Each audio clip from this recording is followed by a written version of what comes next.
Magandang umaga, buenos dias, maayong buntag, Zamboanga Peninsula.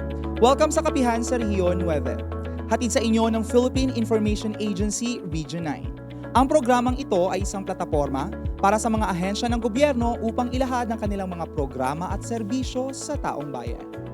Kakasimula pa lamang ng buwan ng Marso, and since we are observing this month as Rabies Awareness Month, makakasama natin sa ating episode ngayong araw ang Department of Health o DOH. Ating pag-uusapan ang mga tamang kaalaman tungkol sa rabies upang maprotektahan ang ating sarili at pamilya. Pero bago po natin ipakilala ang ating panauhin ngayong umaga, inaanyayahan namin kayo na tumutok sa ating live stream sa PIA Western Mindanao, cross-posted sa Facebook pages ng Pagadian at Zamboanga del Sur Media. Nakahukap din po tayo sa Radyo Pilipinas. Of course, we would like to acknowledge our online viewers na nakatutok ngayon sa ating live stream. Good morning po sa inyong lahat. And our media partners na nandito kasama natin sa ating studio at nanunood sa atin mula sa iba't ibang panig ng rehiyon. Magandang umaga din po sa inyo. At this point, let us welcome our resource person for today's episode. We have Dr. Dennis Antonio Dacayanan, the OIC Chief of Local Health Support Division of DOH Regional Office 9. Good morning, Doc. Yung programa. Yes, since Doc, hindi na ako magpapaligoy-ligoy pa, since we are talking about Rabies Awareness Month, bago ang mga katanungan mula sa ating mga media friends, dahil meron na tayong mga naka-reading questions, let's go first. Ano nga ba ang rabies? And is it a preventable disease? Yan. So, ang rabies po ay isa pong deadly na viral disease. Ibig sabihin, nakakamatay po ang rabies. Nakukuha po ito sa pamamagitan po ng kagat or pag-scratch or mula po sa pag-lick po ng isa pong infected na hayop na mayroon pong rabies. Virus po ito. So, ang nangyayari po dito, pag ang tao po ay nakagat ng infected na hayop na may rabies, ang chances po nito, nagkaka-experience po siya ng mga signs and symptoms tulad po ng headache, lagnat, minsan po natatakot po sa tubig, o di kaya nagkakaroon po ng mga muscle spasm at paralysis, and eventually po nagkakaroon po ng delirium. Ang rabies po ay almost, pag nagkaroon na po kayo ng mga ganitong signs and symptoms, nakakamatay. Pero again, ang rabies din po ay 100% preventable. Ibig sabihin po, ang rabies po ay pwede po nating mapigilan sa pamamagitan lamang po ng timely na post-exposure po na prophylaxis. Ibig sabihin po nito, pag nakagat po kayo ng isang hayop na mayroon pong rabies po, kailangan po ng prompt or agaran na post-exposure prophylaxis sa pamamagitan po ng pagbibigay po ng bakuna. At ito po ay makukuha po sa mga animal bite treatment centers po natin. At kung kinakailangan po, nagbibigay din po tayo ng immunoglobulin laban po sa rabies. Depende na po sa assessment po ng ating pong healthcare worker. So ang pre-exposure prophylaxis naman po, binibigay lamang po natin ito sa mga high-risk individuals. Ang prevention po ng rabies ay makukuha lamang po sa pamamagitan po ng pagbabakuna, pag-avoid po ng contact po sa mga possible po na may mga rabies po na mga hayop, tulad po yung mga stray dogs and cats or yung mga wild animals, at yung agarang paghingi ng tulong medical once kayo po ay nakagat or may potential exposure po sa isa pong rabid na animal. Yes, Doc. Ito, Doc, follow-up doon. Do we now have records of mga casualties dito sa Region 9 when we talk about rabies po ng mga cases? Yan. Marami po tayong mga nakagat po ng hayop. So, pumapasok lamang po sa surveillance po ng rabies yung mga kaso po ng nakagat ng hayop na naka-experience po ng signs and symptoms po ng rabies. So, ayon po sa ating pong datos noong 2025, mayroon po tayong 28 na kaso po ng rabies na naitala sa surveillance system po natin sa buong region. Reported po ito sa iba't ibang probinsya at cities po sa ating rehiyon. Ang karamihan po ng mga individual po na ito ay nakagat po ng aso within their communities. Ibig sabihin, nasa kanilang pong pamayanan nakagat ang ating pong mga kaso po ng rabies. Karamihan po dito yung mga stray o di kaya yung mga hindi po bakunado na mga aso. So all of these cases usually did not seek immediate medical attention. Ibig sabihin, doon po sa na-report po na rabies cases po noong 2025, ang majority po dito hindi po nagpa-consulta agad or nabigyan po ng bakuna. So yun po ang ini-emphasize ko po kanina na ang rabies po ay preventable provided po na agaran po kayong nagpa-check up at nabigyan po ng ating pong mga prophylaxis once you are exposed. Eventually po, pag hindi po kayo nabigyan ng immediate na attention, medical, magli-lead po ito sa pag-progress ng inyo pong signs and symptoms and eventually would lead now to death po ng ating pong patient. Ang ina-highlight po namin dito, yung early wound cleaning. Ibig sabihin po, pag nakagat po kayo ng isang animal, regardless po kung may rabies or wala, kailangan pong hugasan agad-agad ang inyo pong sugat at immediate po na consultation po sa ating pong Animal Bite Treatment Center. Sa ating pong rehiyon, mayroon po tayong 7 Animal Bite Treatment Center sa Zamboanga City. Sa Zamboanga Sibugay Province naman po may 8. Sa Zamboanga del Norte po may 7 din po tayo. Sa Zamboanga del Sur may 6 po tayong Animal Bite Treatment Centers. Okay. Doc, now since we mentioned kanina that we are now observing the Rabies Awareness Month, kumusta po ang Zamboanga Peninsula sa ating laban kontra rabies? Yan. In Zamboanga Peninsula po, medyo nag-improve po tayo pagdating po sa rabies prevention and control. Ibig sabihin po, from the previous years, mas maayos na po yung response activities po natin para mapigilan po yung pagkalat po ng rabies sa ating pong communities. Dahil po sa increase na po yung awareness ng mga tao about sa rabies, nag-encourage po ito sa mga tao na, again, pabakunahan ang kanilang mga hayop. May mga free vaccination din pong ginagawa po ang ating pong partner LGUs and agencies. At naintindihan na po nila na once makagat po sila ng hayop, regardless po kung may rabies or wala, hinuhugasan na po agad yung sugat at nagpapakonsulta na po sila sa Animal Bite and Treatment Centers. Ito po yung mga kagandahan nangyari due to our health promotion activities at yung informed na po yung ating pong mamamayan. At recent years po, medyo hindi na rin po uso ang tandok. Siguro dahil sa exposure po natin sa social media na sinasabi na hindi talaga effective po yung tandok o yung mga traditional na mga ways para mapigilan po yung pagkakaroon po ng rabies. Na-emphasize po sa mga social media posts po ng Department of Health or sa anumang pong platforms na ginagamit po ng DOH at ng LGU na early pag-seek po ng immediate help sa ating pong Animal Bite and Treatment Center. Yun po ang isa sa pinakamabisang paraan para makaiwas po sa rabies. Ang mabakunahan po agad kayo once you were exposed to bite, scratch, or nag-leak lang po yung possible rabid animal po. Okay, punta naman tayo sa mga katanungan mula sa ating mga media partners, Doc, na nandito kasama natin sa studio. So, let's go first, with questions from Sir Jun Tibor ng Brigada News FM Pagadian. Good morning, Doc, and good morning po, Sir Taghoy. Doc, nakayanan? Yes. Ang tanong ko po, Doc, is ano po ba yung mga hayop ang merong rabies? Kasi iba may nakagat ng daga, sabi may rabies. Pwede i-specify lahat ng hayop, Doc, na may rabies po? Usually po ang common na nakikita natin sa ating community ay yung mga mammals or yung tinatawag po natin na it's a classification po ng hayop na mammals po ang tawag. Kabilang po dito yung dogs, cats, at monkeys po. So, sa Pilipinas, ang common cause po or nang nagiging reason kung bakit nagsisik po ng medical attention dahil po sa animal bite ay ang dogs po at saka ang cats na usually makikita sa ating bahay or sa ating community. So, yun po ang common na nagiging source po ng rabies sa ating community. Pero hindi ibig sabihin po na lahat po ng aso at pusa ay may rabies hindi po. So, hindi lahat ng nakikita ninyo pong aso, pusa sa community ay may rabies. So, yun po ang kaan. Pangalawang tanong, Doc. Kalmot ng pusa, may tendency ba na Yan. Opo. So, kahit po kinakalimot lang po kayo, we really encourage everyone na magpasik po ng consult doon po sa Animal Bite and Treatment Center.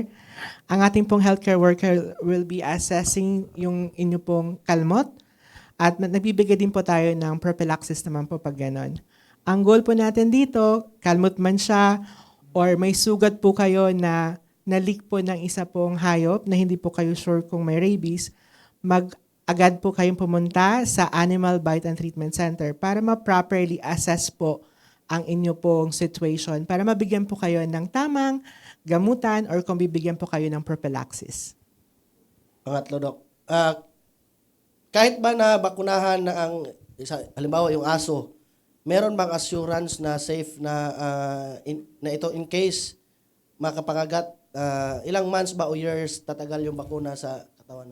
Usually, we encourage na starting at 3 years old yung aso, mabakunahan na siya and annually po nagpapa-booster po ang aso. Katulad po ng hayop po at ng tao. Kailangan po ng booster doses para yung bakuna laban doon sa rabies para din po sa ating mga alaga, mas na-improve po natin. So, yearly po ang pagbabakuna.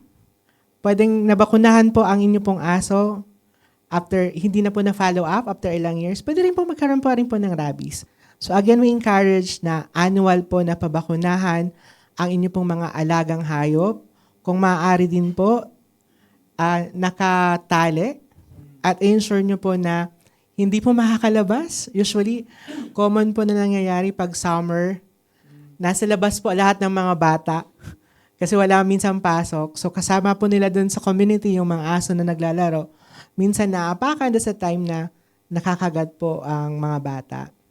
Dok, may, for example, pagpalagay natin, yung aso ko, alam ko na, for example, nakagat ako ng aso, tapos hindi ko alam yung aso na yon ay bakunado. Tapos, sinabi nung may-ari na for the sake of hindi siya makabayad ng pabakuna, sinabi niya na, bakunado to. Kaya hindi mo na kailangan magpabakuna. Tapos may masamang nangyari sa akin. Ano po ba yung pwedeng kaso doon, Dok? Again. Kasi hindi ko naman alam na may bakunado talaga or hindi. Pag hindi po kayo sigurado, ako, regardless kung ano po yung situation ng aso, pag nakagat po kayo, mag-seek na lang po kayo ng attention doon po sa ating pong Animal Bite and Treatment Center. Regardless kung may bakuna po ang aso or wala. Safety pa rin po natin ang nakasalalay at ang inyo pong safety po ang pangunahin po natin. So mag-consult na lamang po kayo doon po sa ating pong Animal Bite and Treatment Center. Just to ensure po para mabakunahan po kayo at ma-assess properly po ng ating pong mga healthcare workers. Tapos, Dok, yung sa pagpanghugas, Dok, ano po ba yung pwedeng gamitin? Sabon ba? Or ano ba yung ahos ba? Yung ahos, ano ba yun? Yung pwedeng gamitin para panghugas ng kagat. Actually, ang pinapayo lang po namin is that pag makagat po kayo ng any animal, running water, gamit po ang sabon. Regardless of the brand, running water at sabon po for a few minutes. Tapos, immediately po, magpa-check po kayo sa ating pong ABTC po na tinatawag para mabigyan po kayo agad ng post-exposure prophylaxis. Totoo ba yun, Dok? Pag nakagat ka, hindi pwede paduguin kasi papasok daw yung rabies? May mga traditional na ginagawa tayo na hindi po pinapayong gawin ulit ng Department of Health. Again, yung pagpapatandok, minsan nga dinalagyan nyo ata ng garlic. Tama ba? Ahos? Garlic, tama. Garlic. Hindi na po siya, that's a traditional way of thinking natin. So, ang pinapayo po ng Department of Health, hugasan na lamang po gamit ng sabon at running water ang inyo pong nakagat ng ating pong animal and then seek immediate consult. Yun po. Kailangan po talagang bakunahan po kayo regardless po kung alaga nyo po ang nakakagat po sa inyo. Lastly, Dok, may nagsabi kasi na i-effect daw yung rabies mga 10 to 15 years. Dati nakagat ako ng aso. Ito, nakagat ako ng aso. When I was 18 years old, tapos na nung pag 33 ko, 35 na ako ngayon, wala namang, inihintay ko ba? Kasi hindi ako nagpaano, Dok. Hindi ako nagpabakuna. Ang ginawa ko lang, nagpatandok ako. Tapos nung nagpatandok ako, Dok, Monday kasi yun, Sabado, nagpatandok ako ng Monday. Tapos, sabi nila, pag tanggal yung tandok, wala na yung rabies. Tinanggal ko na lang yung tandok kasi nakatulog na ako doon sa pinagtandokan ko. Tapos, hindi ako hindi ako nagpabakuna. Malaki yung kagat. Marami ngayon dugo. Tapos, nagpatawal-tawal ako doon sa nung pagkagabi, nagpatawal. Nakagat ako nung ganong oras, alas 7. Tapos, nagpatawal-tawal ako nung pagkagabi. Tapos hindi pa ako satisfied. Pagka Monday, nagpatandok ako, hindi natanggal yung tandok, kaya ako na lang yung nagtanggal. Tapos, nayaan ko na, hindi ako nagpabakuna. Dok, totoo ba yun na safe pa naman ako? 33, dapat. Wala, takot ako sa tao. Mga tao naman to. Hindi naman ako natakot sa kanila. Takot din ako sa tubig. Inaligo naman ako lagi. Yan. Sige, isa-isayin po natin. Again, as advice po ng Department of Health, ang tandok po ay hindi po recommended.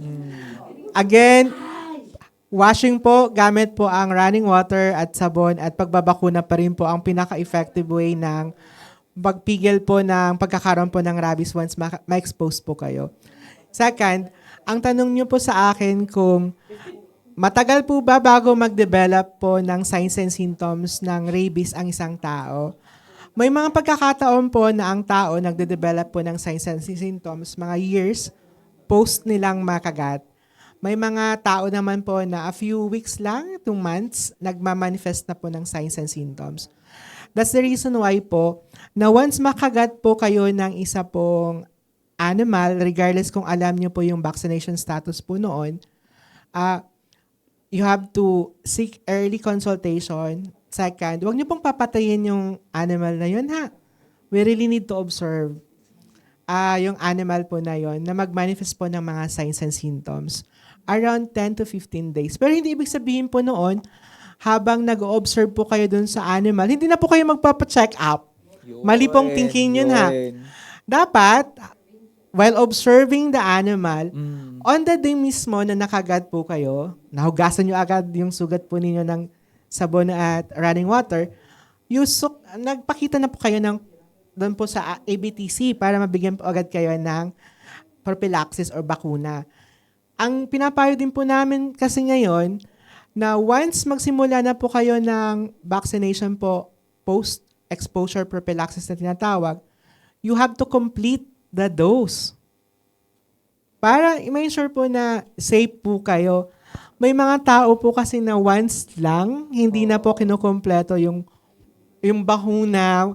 Mali po yung thinking po na yon. So, kailangan po i-kompleto po natin yung required nyo pong doses na sinasabi po ng Animal Bite and Treatment Center. Just to ensure po na safe po kayo. So, hindi po totoo, Dok, na may rabies pa ako. Kasi 15 years naman yun eh. Unless Tapos makagat hindi ulit po hindi kayo. ako nagpabakuna. Baka effective siguro yung kumakain ako ng iro noon ba? Hindi, iro ko pumaghot ngayon. Yeah, thank you, Doc. Thank you. Alright. Maraming salamat po. Thank you, Sir Jun Tibor ng Brigada News Pagadian. Let's proceed with questions from Miss Mar Alawa ng DXPR. Good morning. Ayan, Doc, good morning. Nabanggit mo po kanina na dito sa Zamboanga Peninsula is 28 na po ang kaso na natala sa rabies po. So, ang 28 ba na kaso, Doc, compare sa mga nakaraang taon, mas tumaas ba or mas bumaba po? Depende sa mga taon. May mga pagkakataon po kasi na tumataas po yung kaso po ng rabies. May mga pagkakataon naman po na bumababa po yung kaso po natin. Ang we are encouraging now is that once maka-experience po ang isang tao ng signs and symptoms, you have to report it to the health center para ma-properly assess at ma-investigate po ng ating pong mga surveillance officers kung tunay ba talagang rabies yung signs and symptoms or hindi. May mga pagkakataon po kasi na may mga diseases or conditions na nagmamanifest din po siya ng lagnat, mga muscle spasm. So, kailangan po siyang i-check ng ating pong mga healthcare workers. So, dun sa katanungan kung tumaas, wax and wane po. Ibig sabihin, may mga years na umaakyat ang kaso, may mga years naman po na mababa. Ang in-ensure lang po ng Department of Health at ng ating pong local government units is that once makagat po kayo, may available po na animal bite and treatment centers na mag-a-assess at magbibigay po sa inyo ng post-exposure prophylaxis. Sa 28 po na case last year, Doc, may datos po ba kayo kung anong mga probinsya ang mas may mataas na bilang po? According dito sa aking binabasa, hindi siya naka-specify kung saan. Pero usually nasa mga crowded areas po ang ating pong mga cases. Doon po sa mga kung saan po maraming tao na may interaction po ang animal at ang mga tao, yun po yung common na nagiging areas po kung saan nagkakaroon po ng mga animal bites. Ilang years po ba, Doc, ang validity ng vaccine po sa anti-rabies? Halimbawa, nakagat ka po ng mga hayop na infected po ng rabies. Yan. Pag nakakompleto po kayo ng bakuna, for example, nakagat po kayo last year, then you completed po the dose on the same year, yung required po na dose. Pag makagat ulit po kayo, the Animal Bite Center would reassess po yung inyo pong status. Sila po yung magdidetermine kung ilan ulit yung bakuna ang ibibigay po sa inyo. Depende po dun sa case-to-case po ng nakagat po ng tao. Okay. Last year po is nakagat ako ng pusa. So pumunta po ako sa isang animal bite treatment center po dito sa Pagadian, which is may level pala na free Yes. sa PhilHealth at may babayaran ka. Bakit po ganun, Doc? Category 2 and 3, usually po free po siya ng PhilHealth. Covered po siya ng PhilHealth. Ang Cat 1, yun yung medyo issue. Yes. 2 and 3, yan po yung mga kailangan talagang bakunahan. Yan po yung kailangan makompleto po yung bakuna. Ang Cat 1 naman po, ito po yung usually shoulder po ng LGU or di kaya may mga minimal na mga fees po ang LGU. Ang Department of Health po ay nag-augment po ng bakuna sa mga animal bite and treatment centers.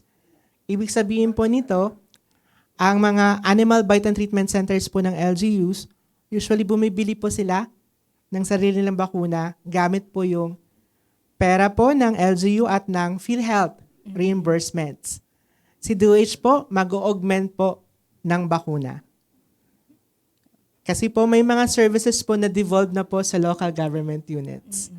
So hindi po kami buong magbibigay ng support but will be augmenting our vaccines doon sa mga animal bite and treatment centers.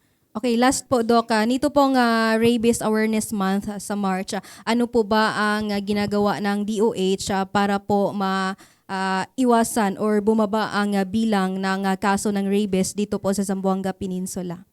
Actually, maliban po sa mga coordination po with LGU as well as sa community, awareness po talaga.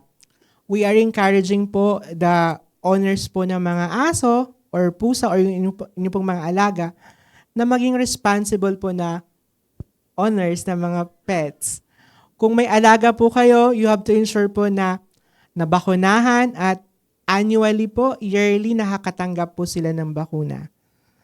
At wag nyo po silang i-abandon. Usually po, ang common po na nakakakagat, stray animals po talaga. So, bilang responsible owners po ng mga pets, you have to ensure na nakalesh or nakatali po ang inyo pong mga alaga at hindi po kung saan-saan pinapagala. Kawawa po yung mga batang naglalaro dun sa kalye or yung mga naglalakad lang dun sa kalye na makakagat ng mga alaga niyo pong aso. Thank you, Ms. Mar Alawan ng DXPR. Now let's proceed with the questions from Ms. Cristina Galamiton ng Brigada News FM.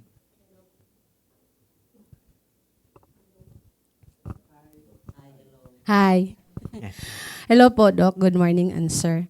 Ang pangutana nako is kini nga naga-mention ka kaganina bahin ani nga pito ka mga animal bite center. Pwede ba namo mahibal-an kung unsa ni nga mga area diri sa Zamboanga del Sur kay sayod man gyud ta nga dunay nagapaminaw karon aron sab nga makahibalo sila kung asa nga area diri sa Zamboanga del Sur. Alright, sige. Kaklarify ko po pala, sorry, namali ako sa pagbasa. May mga municipalities po, halos lahat ng municipalities, hindi po pala 7, halos lahat ng municipalities po sa ating pong rehiyon ay mayroon pong Animal Bite and Treatment Center. Hindi po 7. Ang na-mention ko po kanina, yung tanong mo, ma'am, ilan po ba sa 28 na yon saan ang galing? Ulitin ko ulit. Ang 28 po ng kaso po ng rabies, 7 po doon ay galing sa Zamboanga City, Zamboanga Sibugay 8, Zamboanga del Norte 7, Zamboanga del Sur 6. So sa tanong naman po ninyo na ilan po ba ang Animal Bite and Treatment Centers mayroon po sa ngayon? Ang majority po ng ating pong hospitals ay nagpo-provide po public hospitals, retained hospitals po ng DOH, ay may Animal Bite and Treatment Centers. Ang mga rural health units din po natin, may mga Animal Bite and Treatment Centers. So kung may mga, halimbawa, nasa isang municipality po kayo, makikita nyo po sa health centers, may nakalagay ABTC. So pag may ganun pong nakalagay, ibig sabihin po doon, they can cater services po like vaccination once makagat po kayo ng any animal. Doc, experience rin nga nangay po siya og idea. Kay ang yang bata is gihagwa ba dayon nanggigil ang hagwa sa iya tapos gipaak diri ang kaninga aping. Din naglagom jud siya. Do na bay posibilidad nga dunay rabies ang mao nga nagapaak siya. Hindi natin malalaman unless ma-observe natin yung animal na yon. Pero kailangan Tao man, Dok. Man, person. O human ang Sorry. bite dire o hindi ko na-gets. Sorry, pasensya na. Opo. 'Di ba? Ang tao din ang tao din kasi is mammal. So may Yes, yes. we also we can carry the rabies virus. So again, kailangan pa rin po siyang makita doon sa Animal Bite and Treatment Center. Sige. Okay, Dok. Kung nakagat po kayo ng tao, Iba na yan kung kinagat ng tao. pero pag mga ganun pagkakataon, kailangan niyo po talagang ipa-check po yung nakagat doon po sa ABTC para po sa proper assessment po ng healthcare worker. We have to ensure po. Okay. Salamat po. Yan lang Sorry, hindi po. ko na-gets kanina ang Bisaya. Sorry. Tagalog pala. Thank you, Miss Christina Galamiton ng Brigada News FM Pagadian. Pero may mga ganun bang instances, Doc? May mga ganun. Nakagat ng tao din? Yes. Tapos may rabies? Ay, hindi naman. Usually kasi kailangan lang talaga na once magkaganon na situation, mag-seek talaga sa Animal Bite and Treatment Center para ma-assess properly. But anyway, proceed tayo sa mga katanungan mula naman sa ating partner, si Sir Dodds Marzon ng Pagadian News Channel. Good morning, sir. Regarding po sa tao na nagagat ng aso, I don't know if natanong na ba nila kanina. Yung makikita natin sa video na parang nagwala, tapos yung rabies pupunta na sa utak. Pwede ba yun mapahabol, ma-injika ng anti-rabies para ma-save yung buhay niya o hayaan na lang para mamatay na yung pasyente? Nako. Yan. Pag may mga ganun na pong situation, medyo hirap na po yung mahabol. Once nag-manifest na po kayo ng ganung signs and symptoms, almost always po, death po talaga ang nagiging end po ng ganun pong cases. Kaya nga po, once makagat lang po kayo, agad po kayong magpabakuna. Kasi that's the only way mape-prevent po natin na mag-progress po ang mga signs and symptoms po na ganun. So, ang nakikita nyo po sa TV or sa mga ganun po, rabid na po ang kaso na yon. Ibig sabihin, almost always fatal po siya. Takot na ho sa tubig, tsaka Yes, hangin. opo. Nagkakaroon po kasi ng, bakit siya natatakot? Parang, once makakita siya ng water or uminom siya ng water, nagkakaroon po ng spasm dito. So, ayaw niya, parang nahihirapan siyang lumunok or kahit man lang sa exposure lamang po sa ilaw or sa sound, nagkakaroon na po, natitrigger na po siya. Ang rabies po kasi, ang kanyang pong virus ay pumupunta po sa central nervous system sa utak. So patay po talaga. Almost always po, usually po, fatal po talaga. Deadly po talaga ang rabies, pero it is 100% preventable po through our vaccination. Okay, thank you, sir. Thank you, Sir Dodds Marzon ng Pagadian News Channel. Let's hear questions naman from Sir Jason Revelo ng Wanda Radyo Pagadian. Yes, good morning. Good morning. Jason Revelo from One Day Radio Pagadian. Yung mga nakagat na dok ng animals na mayroong rabies, gaano po ba ka-safe kung bakunado na yung nakagat? Bakunado na yung nakagat. O nabakunahan na ng rabies? Yung tao. Yes, is that? Again po, yun nga po, regardless kung nabakunahan na po kayo, kailangan pa rin po kayong pagbabakuna. Yun nga lang, magkakaiba na po ang ilan po yung dose na ibibigay po sa iyo. Yes, based po siya sa assessment po ng ating pong mga healthcare worker. Lilinawin lang natin kanina, Dok, yung sinabi kanina, yung tao mayroon bang rabies? Pwede pong mag-carry po tayo ng rabies kasi mammal po tayo. Ang classification pa natin ay mammals.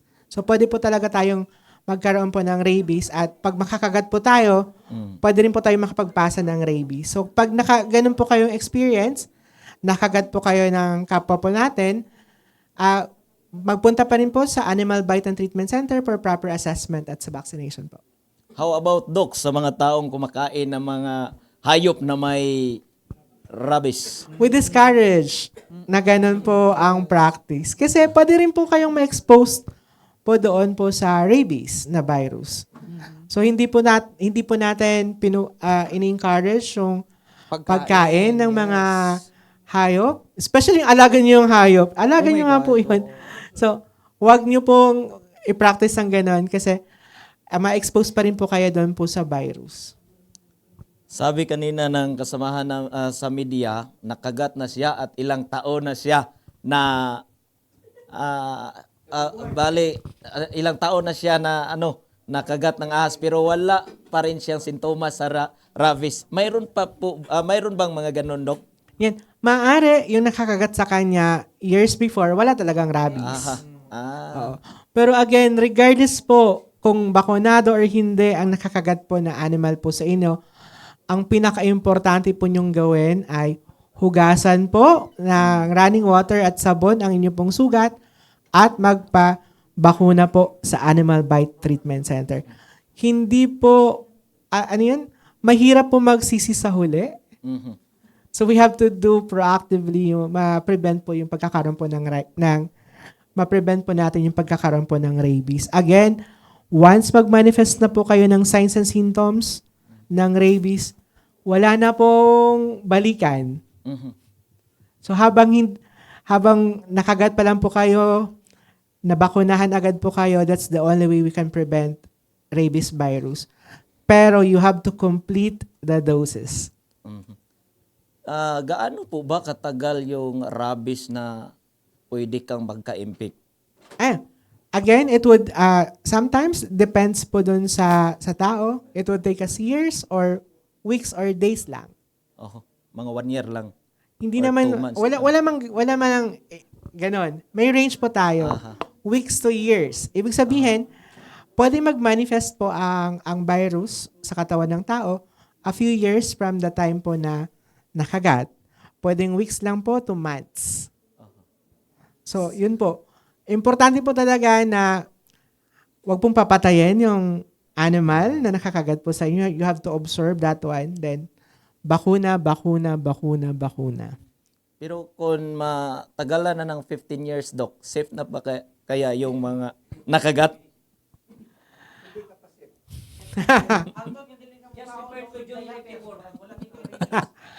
Actually, sir, ako naka 15 years, siguro yung nakakagat sa'yo, wala talagang rabies. Wala na. Pag makagat ka ulit, ina-advise ko na po, agad po kayong magpabakuna. Baka this time, hindi na po kayo maswerte. Sige, thank you. Thank you. Thank you, Sir Jason Revelo ng Wonder Radyo. Before we proceed with the questions from our media friends, Doc, ika-clarify ko lang kasi na-mention nyo kanina na merong mga libreng vaccine dun sa ating Animal Bite and Treatment Center. So, do we have a steady supply? Paano po nalalaman na mo-monitor ni DOH yung supply? Kasi lahat ng mga munisipyo natin meron naman eh. Yan.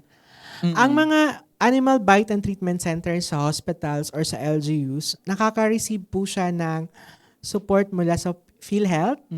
Nagre-reimburse po sila. So, sometimes they use their PhilHealth capitation para bumili po ng bakuna. may mga pagkakataon naman po na may mga proactive local government units na yearly nagbabudget po talaga para po sa mga anti-rabies vaccine. So namomonitor po namin ito sa pamamagitan po ng mga animal bite coordinators po natin. May mga coordinators po tayo sa lahat po ng health facilities at ating pong LGUs. Halimbawa, pag na-assess na po nila na kailangan na po nila ng support coming from the DOH, nagre-request na po sila ng augmentation po ng bakuna. Ang Department of Health po natin, nagpo-procure din po kami ng bakuna at the regional level. So naka-allocate na rin po ito sa mga animal bite and treatment centers. Augmentation po ulit ito ha. Hindi po ito yung buong supply talaga ng animal bite and treatment centers. So annually po, nagbibigay po kami ng augmentation po ng vaccines. Okay, thank you for clarifying, Doc. Proceed na tayo sa mga questions naman mula kay Sir Elmer Maghanoy ng Media Link, Pagadian.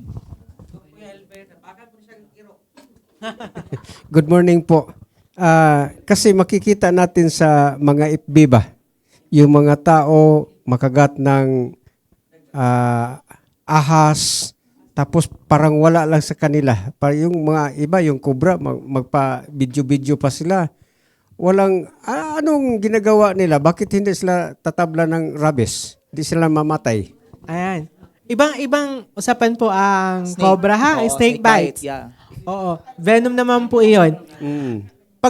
Pag ganun po ang nakakagat po sa inyo, nakakatakot na po iyon. You really need to consult the hospital. Baka, sir, hindi ko alam ha, may mga AI kasi minsan sa social media eh. So you have to double check kung parang AI ba yon or totoo ba talaga na video. Once makagat po kayo ng cobra, hindi po kayo magkakaroon ng rabies. Pero may mga venom po ang mga ahas po natin.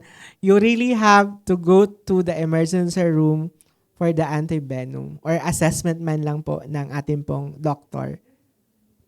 Sa aso po, sir, aso o kaya yung pusa. Halimbawa, may sugat ka, tapos yung alaga mo, aso ba o kaya pusa, dinidilaan niya yung sugat mo. So, pwede bang magkarabis ang tao sa pagdila lang ng aso or pusa? Yes, may mga pagkakataon. Again, exposure pa rin siya ha. Ibig sabihin, pag may open wound po kayo, pwede pong pumasok doon ang rabies virus. So pag nakaganon po kayo, like may sugat, parang nag-leak po ang inyo pong alaga or kung sino man pong animal po doon sa inyo pong bahay, you really need to seek the consult po doon sa animal bite and treatment centers po natin. So at least natanong ko ito, sir, kasi sa mga matanda ba, sabi nila pag mayroon kang sugat, padilaan mo lang sa aso, madaling mawala. Kasi yung mga aso, pag may sugat sila, dinidilaan lang nila.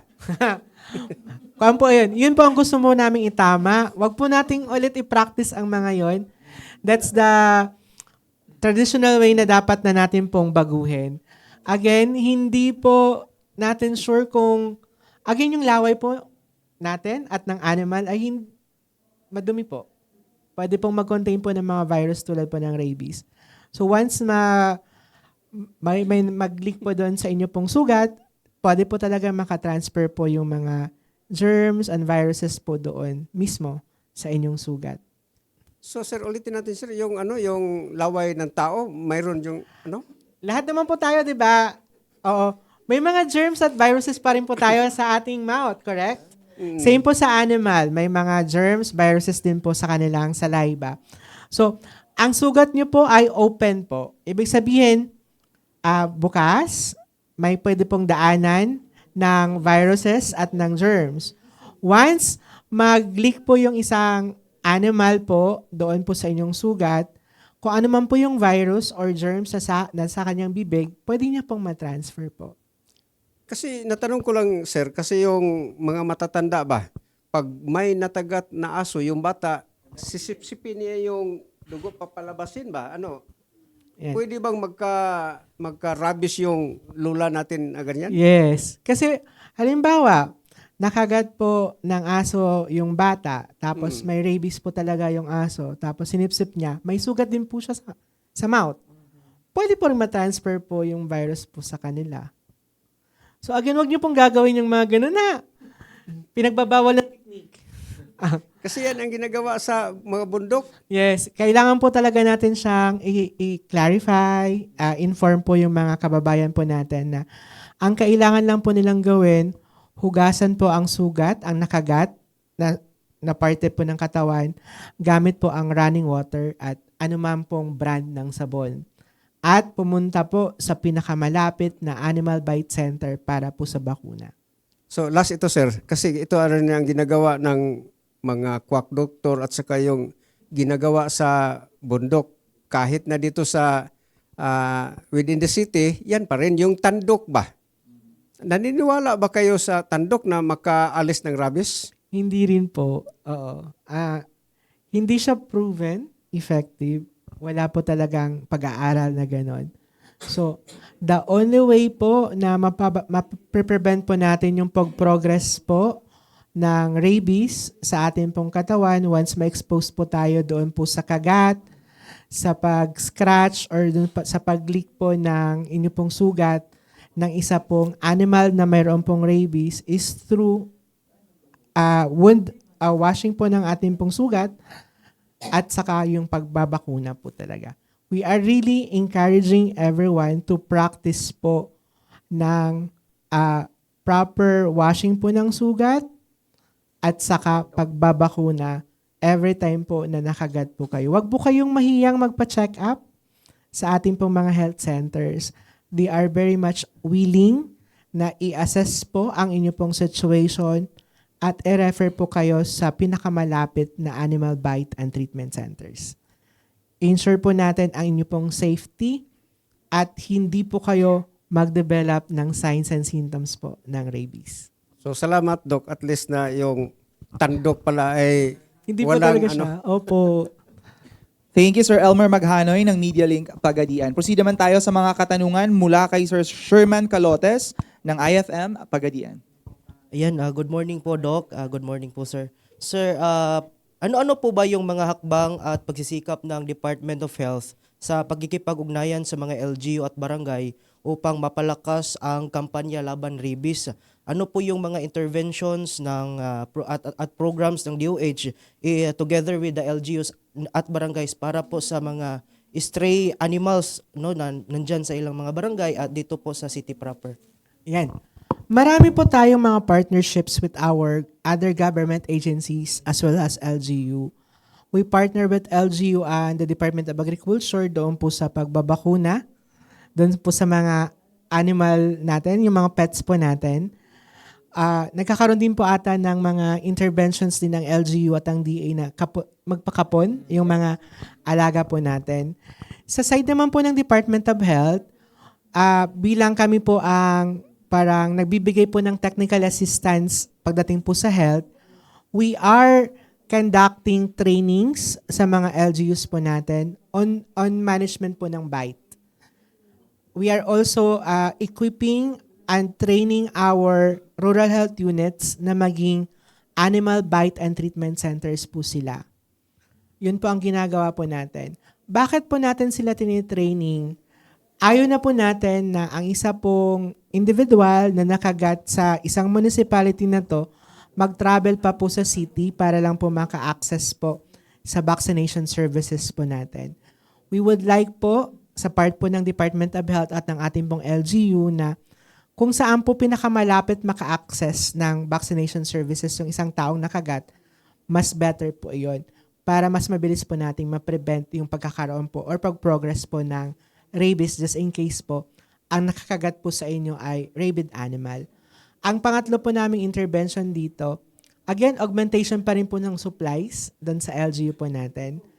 May mga pang-apat po, there are private institutions na nagtatayo din po ng mga animal bite and treatment centers. Minsan po kasi, dahil sa madami na pong mga cases na nakikita, animal bites sa ating pong mga public ABTC or Animal Bite and Treatment Centers, the other individuals, could also opt doon po sa mga private ABTC naman po ng mga clinics. Ang depende po sa arrangement, nako-cover din po siya ng PhilHealth kung accredited po yung ABTC na private. Kung mapapansin din po ninyo na sa ating pong mga health centers, minsan naka-schedule po ang kanilang animal bite and treatment services. Minsan, nung ako po ay Dr. to the Barrio, ang aking pong ABTC ay Monday, Wednesday, Thursday. Pag nakagat po kayo on a Tuesday or on a Thursday, doon po kayo sa katabing ABTC facility. Nagre-refer po tayo. Yun po yung communication po na ginagawa para po hindi po ma-hinder yung services na kinakailangan po ng ating kababayan. Doc, sapat din po ba yung mga supply ng anti-rabies vaccine sa mga health centers? And meron po bang anti-rabies vaccine sa mga barangay health centers? Sa barangay health centers, medyo wala. But sa ating pong mga rural health units na may ABTC, or for example po sa malalaking syudad, naka-district health center po sila, may mga ABTC din po doon na pwede pong ma-access. Again, yung supply po dito, it's parang ang main supply would be coming from the LGU through the regular annual allotment po nila para po sa bakuna. Or pwede po nila silang mag-procure gamit po yung mga reimbursements po nila sa PhilHealth. O di kaya, augmentation po coming from us sa Department of Health. Thank you po. Okay, thank you Sir Sherman Calotes ng IFM Pagadian. Proceed naman tayo sa mga katanungan mula kay Sir Rogie Monera ng Wanda Radio Pagadian. Mayong buntag, Doc. Anhig yapon tong supply, no? Diri gyud may makuan kay di na tumabasol ang mga tao nga mo duol na hinon aning kuwak doktor o tandok kay sige tag promote og libre pag abot dito. Uy, pabayaron man day. Unsay nahitabo sa supply, Doc? Yan. Again, na-question na po yan kanina ni ma'am. Oo. May mga, ang category 2 and 3, yan po yung libre po talaga na kino-cover po ng PhilHealth. At sa Yakap. Agree po, tama po kayo.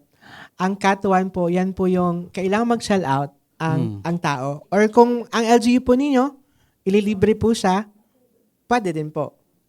Wala ba'y national level ani, Doc? Kay umingon tas LGU, umingon naman sila 50 ratataman, sir. The rest, wala na. Wala na dayon. Kuot nagpakit ang mga kuan magtunga-tunga, nya usay ang uban magigtunga, di ba mabalik. Sa mo ni, Doc. May mga pagkakataon po kasi na minsan nag-share po ang grupo po ng nakagat. Oo. Kasi hindi po pasok doon sa category po na nabanggit ko po kanina. May mga pagkakataon din naman po na nililibre po talaga ng LGU yung mga ganun pong situation. May mga pagkakataon na dahil sa limited din po ang supply minsan, kasi may mga constraint din po tayo sa procurement, naglilimit po sila doon po sa kung sino ang ipaprioritize po nila. Again, sir, pag nagkakaroon po minsan ng cut-off ang ating pong mga Animal Bite and Treatment Center, nire-refer po kayo sa pinakamalapit next Animal Bite and Treatment Center para makakuha po kayo ng inyo pong kailangan na bakuna. Yun po yung magiging, may mga limitations minsan. Ang mga ABTC po natin, minsan, up to 100 lang po na cases po ang kinikater daily. Kung kayo po ay nasa 150, usually nare-refer kayo sa next ABTC po na facility. Wala gikan sa national, Doc, si LGU nagyud ang kuan nato ni. Meron po. We Meron augment po bakuna. Nag-augment po kami ng mga bakuna po natin. May mga services po kasi na sa health na devolve.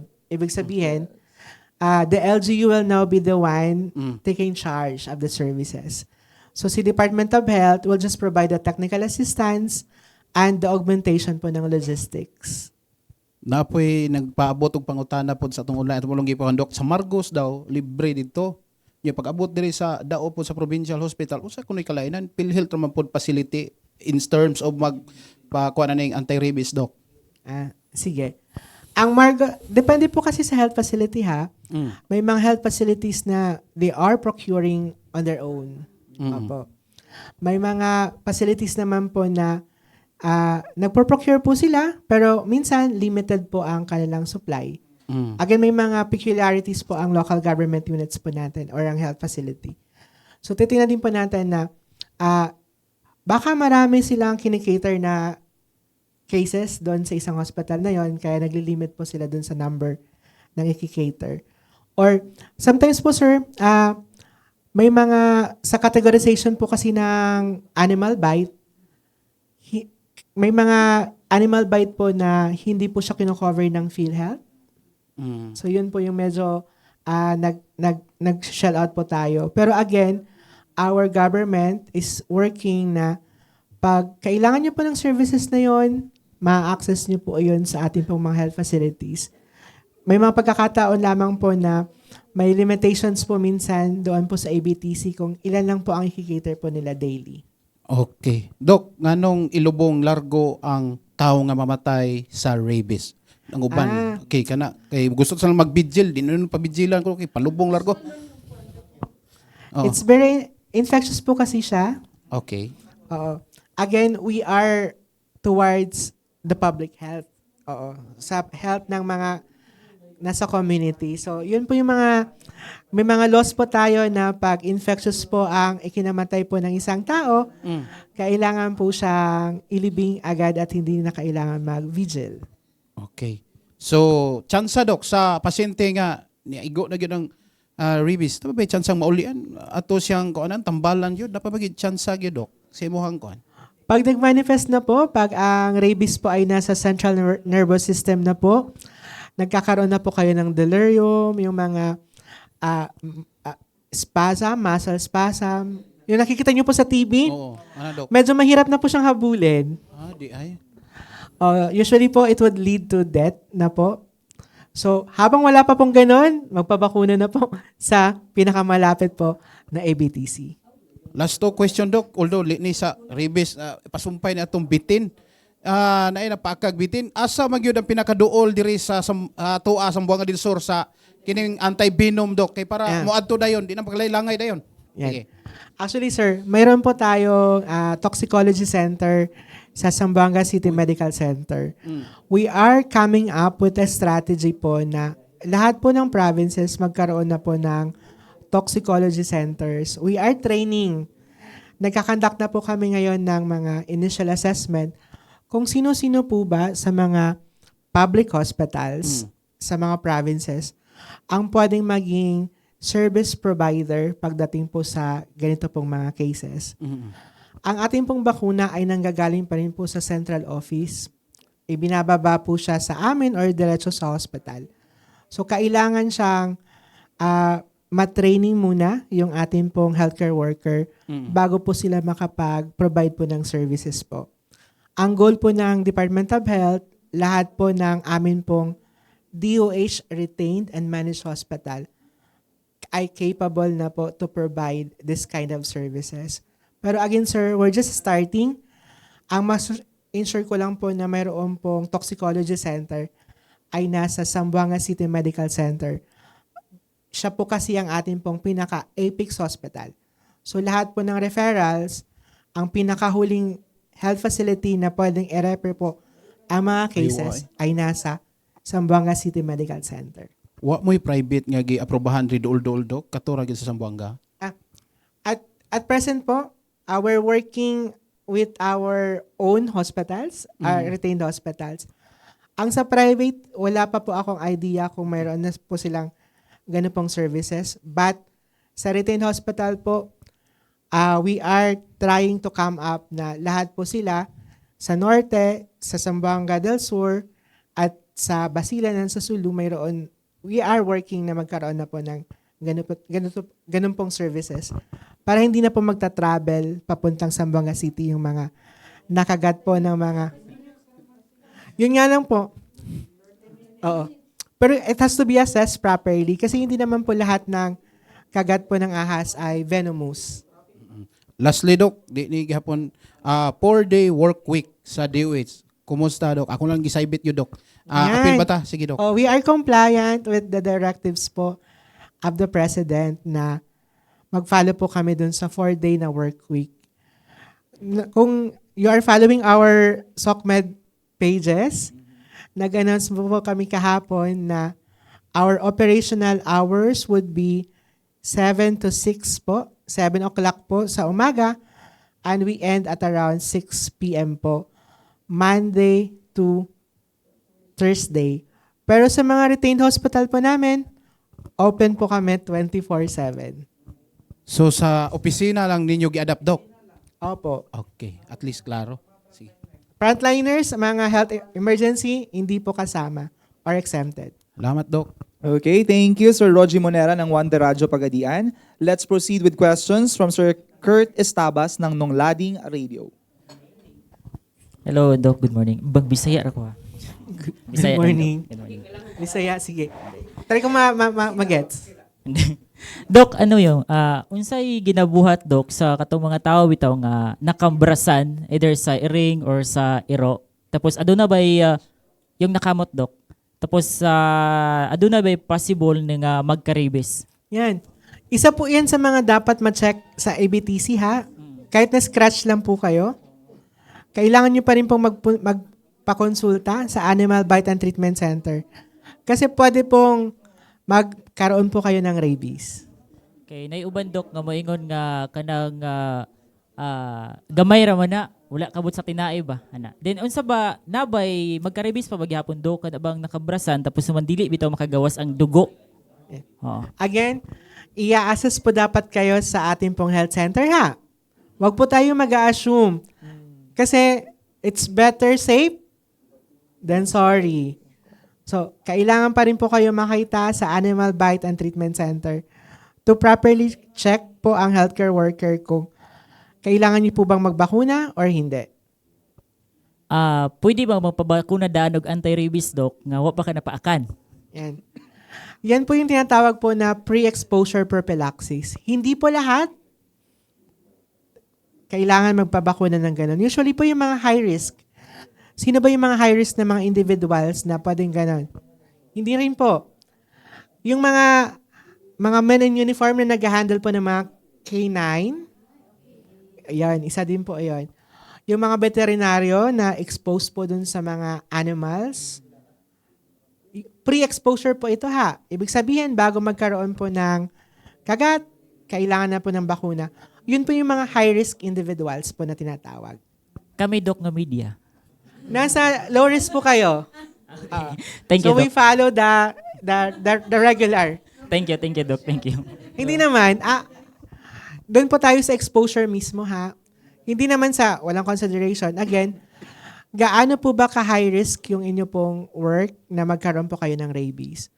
Pag daily po, you are working with animals, that's high risk. So that's the reason why may pre-exposure prophylaxis pa tayo. Okay, thank you so much, Sir Kurt Estabas ng Nonglading Radio. Balik muna tayo sa mga katanungan dito, Doc. Follow up ko lang dun sa nasabi nila. Meron din tayong vaccine for animals. I mean, for example, I have my own pet. Nakagat ng ibang ng mga stray dogs, stray cats, or na-scratch lang siya, tapos I'm scared na baka may mangyari sa kanila. Wala mula sa DOH ha. Kasi kami ay sa tao. Sa tao lang. Hindi ko sure sa DA or sa LGU ha. Mayroon ata sa Citybet, oo. Pero sa amin sa DOH, we're catering more doon sa tao ha. Oo. Ang DA po ata or ang LGU po makakasagot sa katanungan. Hindi ako makapag-comment, sorry. Okay, so walang ano. Balik tayo dito, Doc. Ang theme natin ngayong taon, rabies-free na pusa at aso, kaligtasan ng pamilyang Pilipino. Paano makakatulong ang simpleng pet owner sa Zamboanga, sa Zamboanga Peninsula para maging rabies-free ang ating komunidad? Lahat po ng inyo pong mga kuting, Tagalog na Tagalog, di ba? Yes. Puppies, mga kittens or yung maliliit na pusa, they should receive their first vaccine at around 3 months. Tapos mayroon pong boosters every year, annually po. Annual. Para po ma-maintain po yung immunity po na tinatawag. Sa ating pong commemoration po ng Rabies Awareness Month ngayong Marso, in-emphasize po namin na ang rabies po ay 100% po nakakamatay, pero 100% din po na pwede pong ma-prevent. So, vaccinate po yung inyo pong mga alaga, i-avoid nyo po yung mga stray animals, at kung kayo po ay nakagat, you have to act fast by washing the wound with soap and water And magpa-check up po sa DOH certified po na Animal Bite and Treatment Center immediately para po sa quality assured po na assessment and at the same time, mabigyan po kayo agad ng bakuna. At again, hindi lang po one time ang bakuna. May series po iyon, depende po sa assessment po ng health center po natin. So you have to complete the full course po ng ating pong vaccination. And we encourage also that you educate your family. Nagsisimula po talaga ang prevention po ng rabies sa family po. You have to teach your kids not to pet stray animals. Ibig sabihin po nito, turuan niyo po ang inyong pong mga anak na huwag pong hahawakan yung mga stray animals to prevent na makagat po. And then, umiwas po dun sa mga areas na marami pong aso. Yun po yung isa sa mga mga pinapayo po natin. At hindi po umasa doon po sa mga traditional remedies po na nabanggit po natin kanina. Oo. Ang kailangan lang po talaga dito, proper wound care and vaccination po. We have to ensure na pag magawa po natin to, we can ensure po na ang Zamboanga Peninsula would be rabies-free. Okay, thank you so much, Doc. No? I think we have already exhausted all of our questions. So before we let go our guest for today's episode, Doc, your call to action and closing statement po para sa ating mga nakikinig ngayong araw. Yan. Maging responsible owners po ng mga alagang hayop po natin, ha? Yun po ang pinaka-importante. Huwag pong hayaan na pag-alagala po ang inyo pong mga alagang hayop sa ating pong community. Kung maaari po, itali nyo po ito. Huwag nyo rin pong i-abandon ang inyo pong mga alagang hayop. At ensure nyo po na may bakuna po din po sila. This is one way po na mapipigilan po ang ating pong pagkalat or pagkakaroon po ng rabies sa ating community. Kung hindi nyo po kayang alagaan ang inyo pong mga pusa or dogs, hindi po kayo maging responsible pet owners, huwag na po kayo mag-alaga. Yun po talaga ang pinaka-importante.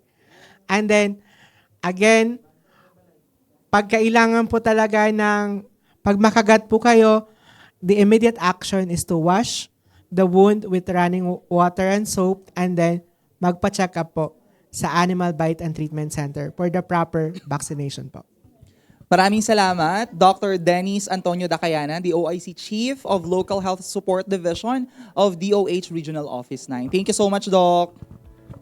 Atin din pong pasasalamat sa mga sumubaybay at tumutok sa ating episode ngayong araw. Sa ngalan po ng PCO Secretary Dave Gomez, PAA Director General Catherine Chloe De Castro, ang ating OIC Regional Head, Ms. Jocelyn Alvarez, at sa buong puwersa ng Philippine Information Agency Region 9, at sa ating guest mula sa Department of Health, thank you so much. Ito po si Emmanuel Taghoy. See you sa next episodes ng Kapihan sa Rio 9. Daghang salamat.